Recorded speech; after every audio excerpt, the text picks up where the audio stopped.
ನಮಸ್ಕಾರ ಬಂಧುಗಳೇ, ನೀವು ನೋಡ್ತಾ ಇದ್ದೀರಾ ಅಂಗವಿಕಲರ ಅಂತರಾಳ ದಿವ್ಯಾಂಗ್ಜನ್ ಯೂಟ್ಯೂಬ್ ಚಾನೆಲ್ ಇಲ್ಲಿಯವರೆಗೆ ಸಬ್ಸ್ಕ್ರೈಬ್ ಆಗದೇ ಇದ್ದರೆ ದಯಮಾಡಿ ಚಾನೆಲ್ ಸಬ್ಸ್ಕ್ರೈಬ್ ಆಗಿರಿ, ಶೇರ್ ಮಾಡಿರಿ, ಲೈಕ್ ಮಾಡಿರಿ, ಅಭಿಪ್ರಾಯ ಕಮೆಂಟ್ಸ್ ಬಾಕ್ಸ್ನಲ್ಲಿ ತಿಳಿಸಿ.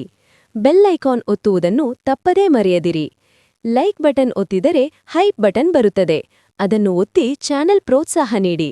ವಿಶೇಷ ಚೇತನರ ಇಲಾಖೆಯ ಯೋಜನೆಗಳು, ಅಂಗವಿಕಲ ವ್ಯಕ್ತಿಗಳ ಹಕ್ಕುಗಳ ಅಧಿನಿಯಮ 2016ರ ಕಾಯ್ದೆಗಳನ್ನು ಕಾರ್ಯರೂಪಕ್ಕೆ ತರುವುದು ಮತ್ತು ಅದರ ಬಗ್ಗೆ ಜಾಗೃತಿ ಮೂಡಿಸುವಂತಹ ಪ್ರಾಮಾಣಿಕ ಪ್ರಯತ್ನ ಮಾಡಿರುವ ವರದಿಗಳು ಮಾತ್ರ ಪ್ರಸಾರ ಮಾಡುವ ರಾಜ್ಯದ ಏಕೈಕ ಯೂಟ್ಯೂಬ್ ಚಾನೆಲ್ ಅಂಗವಿಕಲರ ಅಂತರಾಳ ದಿವ್ಯಾಂಗ್ಜನ್ ಯೂಟ್ಯೂಬ್ ಚಾನೆಲ್.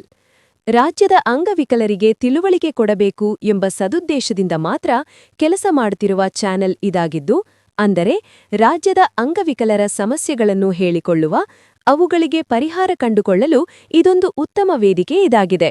ಇದರ ಸದುಪಯೋಗ ರಾಜ್ಯದ ಅಂಗವಿಕಲ ಬಂಧುಗಳು ಪಡೆಯಬೇಕೆಂದು ಚಾನೆಲ್ ಬಳಗ ಯಾವತ್ತೂ ಆಶಿಸುತ್ತದೆ. ನಮಸ್ಕಾರಗಳು. ವಿಕಲಚೇತನರು ಸ್ವಾವಲಂಬಿ ಬದುಕು ನಡೆಸಬೇಕು. ಮಲ್ಲಿಕಾರ್ಜುನ ಪೂಜಾರ. ಸಮಾಜದಲ್ಲಿ ನಾವು ವಿಕಲಚೇತನರಾದರೇನು?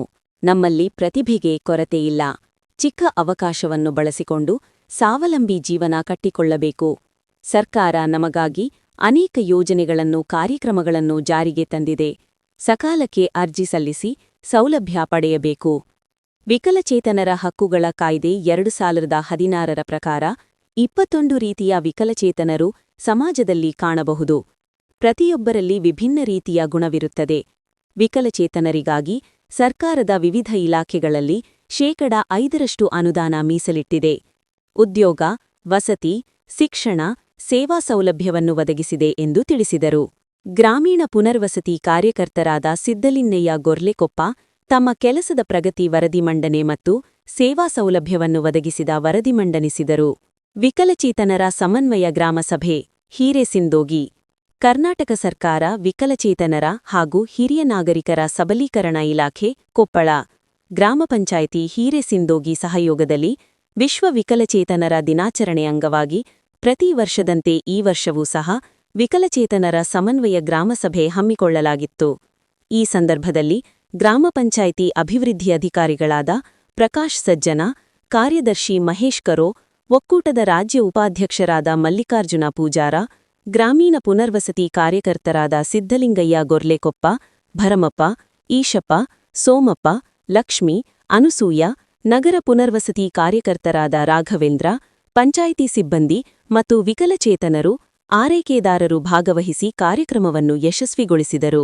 ಈ ವರದಿ ಕೊಟ್ಟವರು ವೀರೇಶ್ ಹಾಲಗುಂಡಿ, ಜಿಲ್ಲಾ ಪ್ರಧಾನ ಕಾರ್ಯದರ್ಶಿ, ಕರ್ನಾಟಕ ಅಂಗವಿಕಲರ ರಾಜ್ಯ ಒಕ್ಕೂಟ, ಕರೋ, ಕೊಪ್ಪಳ ಜಿಲ್ಲೆ. ಅವರು ಅಂಗವಿಕಲರ ಅಂತರಾಳ ದಿವ್ಯಾಂಗ್ಜನ್ ಯೂಟ್ಯೂಬ್ ಚಾನೆಲ್ ಜೊತೆಗೆ ಹಂಚಿಕೊಂಡಿದ್ದಾರೆ. ಅವರಿಗೆ ಧನ್ಯವಾದಗಳು. ಯಾಕಂತ ಕೇಳಿದ್ರೆ ಅದು ವೈಯಕ್ತಿಕ ಕೊಡಕ್ಕೆ ಬರಬೇಕು.